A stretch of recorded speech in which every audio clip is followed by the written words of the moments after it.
ଗୁରୁତ୍ୱପୂର୍ଣ୍ଣ ଭିଡିଓକୁ ମୁଁ ଜାଣିଛି ଆପଣମାନଙ୍କର 2 ସେକେଣ୍ଡ ଇୟର ବୋର୍ଡ ଏକ୍ଜାମ ପାଇଁ ଆପଣମାନେ ବହୁତ ପରିଶ୍ରମ କରୁଛନ୍ତି।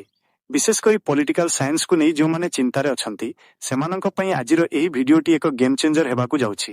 ଆଜି ଆମେ ଏଏସ୍ ଏକାଡେମୀରେ ଆଲୋଚନା କରିବା ପଲିଟିକାଲ ସାଇନ୍ସର ସବୁଠାରୁ ସିଲେକ୍ଟିଭ 2 ମାର୍କ ଏବଂ 3 ମାର୍କ କ୍ୱେଶ୍ଚନ ଆଣ୍ଡ ଆନ୍ସର୍ସ। ଏହି ପ୍ରଶ୍ନଗୁଡ଼ିକୁ ମୁଁ ବହୁତ ରିସର୍ଚ୍ଚ କରି ବାଛିଛି ଯାହା ଆପଣଙ୍କ ପରୀକ୍ଷାରେ ଆସିବାର ସମ୍ଭାବନା 100 ରହିଛି।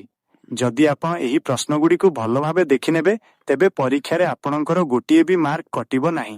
ତେଣୁ ଶେଷ ପର୍ଯ୍ୟନ୍ତ ଏହି ଭିଡିଓଟିକୁ ଦେଖନ୍ତୁ ଏବଂ ନିଜର ସବୁ ସାଙ୍ଗମାନଙ୍କ ସହ ଏହାକୁ ସେୟାର କରିଦିଅନ୍ତୁ।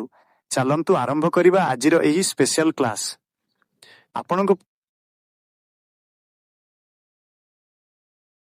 ଉତ୍ତର ଗଣତନ୍ତ୍ର ହେଉଛି ଜନସାଧାରଣଙ୍କ ଦ୍ୱାରା ଓ ଜନସାଧାରଣଙ୍କ ପାଇଁ ଏକ ଶାସନ ବ୍ୟବସ୍ଥା। ଏଥିରେ ଜନସାଧାରଣ ଶାସନର ସର୍ବୋଚ୍ଚ କର୍ତ୍ତା। 2. ପ୍ରତ୍ୟକ୍ଷ ଗଣତନ୍ତ୍ରର 2ଟି ମାଧ୍ୟମ ଲେଖ। ଉତ୍ତର ପ୍ରତ୍ୟକ୍ଷ ଗଣତନ୍ତ୍ରର 2ଟି ମୁଖ୍ୟ ମାଧ୍ୟମ ହେଉଛି କ ଗଣଭୋଟ ଏବଂ ଖ ଗଣ ଉଦ୍ୟୋଗ। 3. ମେଣ୍ଟ ରାଜନୀତି କହିଲେ କ'ଣ ବୁଝ?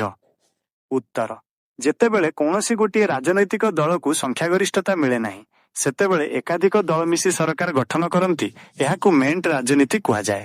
4. ଆଞ୍ଚଳିକତାବାଦ କହିଲେ କ'ଣ ବୁଝ? ଉତ୍ତର ନିଜ ଅଞ୍ଚଳ ପ୍ରତି ଅତ୍ୟଧିକ ପ୍ରେମ ଏବଂ ଅନ୍ୟ ଅଞ୍ଚଳ ପ୍ରତି ବିଦ୍ୱେଷ ଭାବ ରଖିବାକୁ ଆଞ୍ଚଳିକତାବାଦ କୁହାଯାଏ। ଏହା ଜାତୀୟ ସଂହତି ପାଇଁ ଏକ ବିପଦ। 5. ଆତଙ୍କବାଦ କ'ଣ? ଉତ୍ତର ନିଜର ରାଜନୈତିକ ଉଦ୍ଦେଶ୍ୟ ହାସଲ ପାଇଁ ସାଧାରଣ ଜନତାଙ୍କ ମଧ୍ୟରେ ଭୟ ଓ ହିଂସା ସୃଷ୍ଟି କରିବାକୁ ଆତଙ୍କବାଦ କୁହାଯାଏ। 6. ପୌରପାଳିକାର 2ଟି ବାଧ୍ୟତାମୂଳକ କାର୍ଯ୍ୟ ଲେଖ। ଉତ୍ତର କ ସହରରେ ପାନୀୟ ଜଳ ଯୋଗାଣ କରିବା ଏବଂ ଖ ରାସ୍ତାଘାଟରେ ଆଲୋକର ବ୍ୟବସ୍ଥା କରିବା। 7. ସର୍ବଭାରତୀୟ ସେବା କ'ଣ? ଉତ୍ତର ଯେଉଁ ସେବାର ଅଧିକାରୀମାନେ କେନ୍ଦ୍ର ସରକାରଙ୍କ ଦ୍ୱାରା ନିଯୁକ୍ତ ହୁଅନ୍ତି କିନ୍ତୁ ରାଜ୍ୟମାନଙ୍କରେ କାର୍ଯ୍ୟ କରନ୍ତି ତାହାକୁ ସର୍ବଭାରତୀୟ ସେବା କୁହାଯାଏ, ଯଥା ଆଇଏଏସ୍ ଆଇପିଏସ୍। 8. ଜାତିବାଦ କହିଲେ କ'ଣ ବୁଝ? ଉତ୍ତର ନିଜ ଜାତିକୁ ଶ୍ରେଷ୍ଠ ମନେ କରିବା ଏବଂ ଅନ୍ୟ ଜାତିକୁ ହେୟଜ୍ଞାନ କରି କେବଳ ନିଜ ଜାତିର ସ୍ୱାର୍ଥ ରକ୍ଷା କରିବାକୁ ଜାତିବାଦ କୁହାଯାଏ। 9. ସିମଲା ରାଜିନାମା କେବେ ଓ କାହା ମଧ୍ୟରେ ହୋଇଥିଲା? ଉତ୍ତର 1972 ମସିହାରେ ଭାରତର ପ୍ରଧାନମନ୍ତ୍ରୀ ଇନ୍ଦିରା ଗାନ୍ଧୀ ଏବଂ ପାକିସ୍ତାନର ଜୁଲଫିକର ଅଲି ଭୁଟ୍ଟୋଙ୍କ ମଧ୍ୟରେ ସିମଲା ରାଜିନାମା ହୋଇଥିଲା। 10. ପଞ୍ଚଶୀଳ ନୀତିର 2ଟି ଲକ୍ଷ୍ୟ ଲେଖ। ଉତ୍ତର କ ପରସ୍ପରର ଆଞ୍ଚଳିକ ଅଖଣ୍ଡତା ପ୍ରତି ସମ୍ମାନ ଏବଂ ଖ ଶାନ୍ତିପୂର୍ଣ୍ଣ ସହ ଅବସ୍ଥାନ। 11. ବିସ୍ଥାପନ ବିରୋଧୀ ଆନ୍ଦୋଳନର କାରଣ କ'ଣ? ଉତ୍ତର ବୃହତ ପ୍ରକଳ୍ପ, ନଦୀବନ୍ଧ କିମ୍ବା ଶିଳ୍ପାୟନ ଯୋଗୁଁ ଲୋକମାନେ ନିଜର ଜମି ଓ ବାସଗୃହ ହରାଇବା ଭୟରେ ଏହି ଆନ୍ଦୋଳନ କରିଥାନ୍ତି। 12. ମିଳିତ ଜାତିସଂଘର 2ଟି ମୁଖ୍ୟ ଅଙ୍ଗର ନାମ ଲେଖ। ଉତ୍ତର କ ସାଧାରଣ ସଭା ଏବଂ ଖ ନିରାପତ୍ତା ପରିଷଦ। 13. ସୂଚନା ଅଧିକାର 2005 କହିଲେ କ'ଣ ବୁଝ? ଉତ୍ତର ଏହି ଆଇନ ଅନୁସାରେ ଜଣେ ନାଗରିକ ସରକାରୀ କାର୍ଯ୍ୟଧାରା ବିଷୟରେ ଜାଣିବା ପାଇଁ ସୂଚନା ମାଗିପାରିବେ ଯାହା ଶାସନରେ ସ୍ୱଚ୍ଛତା ଆଣିଥାଏ। 14. ଗୋଷ୍ଠୀ ନିରପେକ୍ଷତା କହିଲେ କ'ଣ ବୁଝ? ଉତ୍ତର କୌଣସି ଶକ୍ତି ଗୋଷ୍ଠୀରେ ସାମିଲ ନ ହୋଇ ନିଜର ସ୍ୱାଧୀନ ବୈଦେଶିକ ନୀତି ଗ୍ରହଣ କରିବାକୁ ଗୋଷ୍ଠୀ ନିରପେକ୍ଷତା କୁହାଯାଏ। 15. ଦଳବଦଳ କହିଲେ କ'ଣ ବୁଝ? ଉତ୍ତର ଜଣେ ନିର୍ବାଚିତ ପ୍ରତିନିଧି ନିଜ ଦଳ ଛାଡ଼ି ଅନ୍ୟ ଏକ ଦଳରେ ଯୋଗ ଦେବାକୁ ଦଳବଦଳ କୁହାଯାଏ। ଏହାକୁ ରୋକିବା ପାଇଁ ଦଳବଦଳ ନିରୋଧ ଆଇନ ରହିଛି। 16. ପଞ୍ଚାୟତ ସମିତିର 2ଟି କାର୍ଯ୍ୟ ଲେଖ। ଉତ୍ତର କ ବ୍ଲକ ଅଞ୍ଚଳରେ ପ୍ରାଥମିକ ଶିକ୍ଷାର ପ୍ରସାର କରିବା ଏବଂ ଖ କୃଷି ଓ ଗ୍ରାମ୍ୟ ଉନ୍ନୟନ ଯୋଜନାଗୁଡ଼ିକର ରୂପାୟନ କରିବା। 17. ଜାତୀୟ ଦଳ କହିଲେ କ'ଣ ବୁଝ? ଉତ୍ତର ଯେଉଁ ରାଜନୈତିକ ଦଳ ଅତି କମରେ 4ଟି ରାଜ୍ୟରେ ମାନ୍ୟତା ପ୍ରାପ୍ତ ହୋଇଥାଏ ତାହାକୁ ଜାତୀୟ ଦଳ କୁହାଯାଏ। 18. ସଂଘୀୟ ରାଷ୍ଟ୍ରର 2ଟି ଲକ୍ଷଣ ଲେଖ। ଉତ୍ତର କ କେନ୍ଦ୍ର ଓ ରାଜ୍ୟ ମଧ୍ୟରେ କ୍ଷମତା ବଣ୍ଟନ ଏବଂ ଖ ଏକ ଲିଖିତ ସମ୍ବିଧାନର ଉପସ୍ଥିତି। 19. ଲିଙ୍ଗଗତ ବୈଷମ୍ୟ କହିଲେ କ'ଣ ବୁଝ?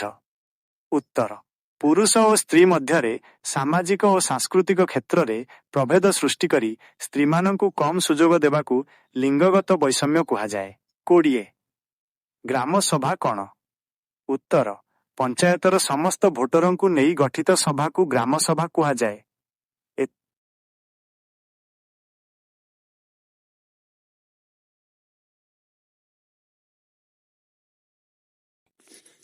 ରାଜନୀତି ବିଜ୍ଞାନ 3 ନମ୍ବର ବିଶିଷ୍ଟ ଟପ୍ 10 ସିଲେକ୍ଟିଭ। 1. ଗଣତନ୍ତ୍ରରେ ଜନମତର ଗୁରୁତ୍ୱ। ଉତ୍ତର ଗଣତନ୍ତ୍ରରେ ଜନମତ ହେଉଛି ଶାସନର ମୂଳଦୁଆ। ସରକାର ଜନମତକୁ ସମ୍ମାନ ଦେଇ ନିଜର ନୀତି ନିର୍ଦ୍ଧାରଣ କରନ୍ତି। ଯଦି ସରକାରଙ୍କ ଜନମତ ବିରୁଦ୍ଧରେ କାର୍ଯ୍ୟ କରନ୍ତି ତେବେ ପରବର୍ତ୍ତୀ ନିର୍ବାଚନରେ ସେମାନେ କ୍ଷମତା ହରାଇବାର ଭୟ ଥାଏ। ତେଣୁ ଏହା ଶାସନକୁ ସ୍ୱେଚ୍ଛାଚାରୀ ହେବାରୁ ରୋକିଥାଏ। 2. ଆଞ୍ଚଳିକ ଦଳର ଅଭ୍ୟୁଦୟର କାରଣ। ଉତ୍ତର ଭାରତରେ ଆଞ୍ଚଳିକ ଦଳ ଗଠନ ହେବାର ମୁଖ୍ୟ କାରଣ ହେଉଛି ଆଞ୍ଚଳିକ ବୈଷମ୍ୟ, ଭାଷାଗତ ପାର୍ଥକ୍ୟ ଏବଂ ସ୍ଥାନୀୟ ସମସ୍ୟାର ସମାଧାନ। ଯେତେବେଳେ ଜାତୀୟ ଦଳଗୁଡ଼ିକ କୌଣସି ନିର୍ଦ୍ଦିଷ୍ଟ ଅଞ୍ଚଳର ଆଶା ଓ ଆକାଂକ୍ଷାକୁ ପୂରଣ କରିପାରନ୍ତି ନାହିଁ, ସେତେବେଳେ ସେହି ଅଞ୍ଚଳରେ ଆଞ୍ଚଳିକ ଦଳର ସୃଷ୍ଟି ହୋଇଥାଏ। 3. ଭାରତରେ ଜାତିବାଦର ପ୍ରଭାବ। ଉତ୍ତର ଜାତିବାଦ ଭାରତୀୟ ଗଣତନ୍ତ୍ର ପାଇଁ ଏକ ବଡ଼ ଆହ୍ୱାନ। ଏହା ରାଜନୀତିକୁ ପ୍ରଭାବିତ କରେ, ଯେପରିକି ଭୋଟ ବ୍ୟାଙ୍କ ରାଜନୀତି ଏବଂ ନିର୍ବାଚନରେ ଜାତି ଭିତ୍ତିରେ ପ୍ରାର୍ଥୀ ଚୟନ। ଏହା ସମାଜରେ ବିଭେଦ ସୃଷ୍ଟି କରେ ଏବଂ ଜାତୀୟ ସଂହତିରେ ବାଧା ସୃଷ୍ଟି କରିଥାଏ। 4. ଭାରତୀୟ ସମ୍ବିଧାନର 356 ଧାରା। ରାଷ୍ଟ୍ରପତି ଶାସନ। ଉତ୍ତର ଯଦି କୌଣସି ରାଜ୍ୟରେ ସାମ୍ବିଧାନିକ ବ୍ୟବସ୍ଥା ବିପର୍ଯ୍ୟସ୍ତ ହୁଏ ତେବେ ରାଜ୍ୟପାଳଙ୍କ ସୁପାରିଶ କ୍ରମେ ରାଷ୍ଟ୍ରପତି ସେହି ରାଜ୍ୟରେ 356 ଧାରା ପ୍ରୟୋଗ କରି ଶାସନ ଭାର ନିଜ ହାତକୁ ନେଇଥାନ୍ତି। ଏହାକୁ ରାଜ୍ୟ ଜରୁରୀକାଳୀନ ପରିସ୍ଥିତି କୁହାଯାଏ। 5. ନାରୀ ଆନ୍ଦୋଳନର ଲକ୍ଷ୍ୟ।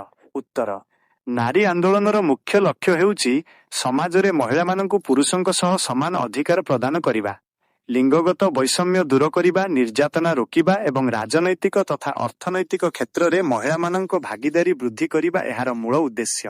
6. ଜିଲ୍ଲା ପରିଷଦର ଗଠନ। ଉତ୍ତର ଜିଲ୍ଲା ପରିଷଦ ପଞ୍ଚାୟତିରାଜ ବ୍ୟବସ୍ଥାର ସର୍ବୋଚ୍ଚ ସ୍ତର। ଏହା ଜିଲ୍ଲାର ସମସ୍ତ ପଞ୍ଚାୟତ ସମିତିର ଅଧ୍ୟକ୍ଷ, ସ୍ଥାନୀୟ ବିଧାୟକ, ସାଂସଦ ଏବଂ ଜିଲ୍ଲା ପରିଷଦ ନିର୍ବାଚନ ମଣ୍ଡଳୀରୁ ନିର୍ବାଚିତ ସଭ୍ୟମାନଙ୍କୁ ନେଇ ଗଠିତ। ଜଣେ ଅଧ୍ୟକ୍ଷ ଓ ଉପାଧ୍ୟକ୍ଷ ଏହାର ଶାସନ କାର୍ଯ୍ୟ ପରିଚାଳନା କରନ୍ତି। 7. ସୂଚନା ଅଧିକାର ଆଇନର ଗୁରୁତ୍ୱ। ଉତ୍ତର 2005 ମସିହାର ସୂଚନା ଅଧିକାର ଆଇନ ସରକାରୀ ଶାସନ ବ୍ୟବସ୍ଥାକୁ ସ୍ୱଚ୍ଛ ଓ ଉତ୍ତରଦାୟୀ କରିଥାଏ।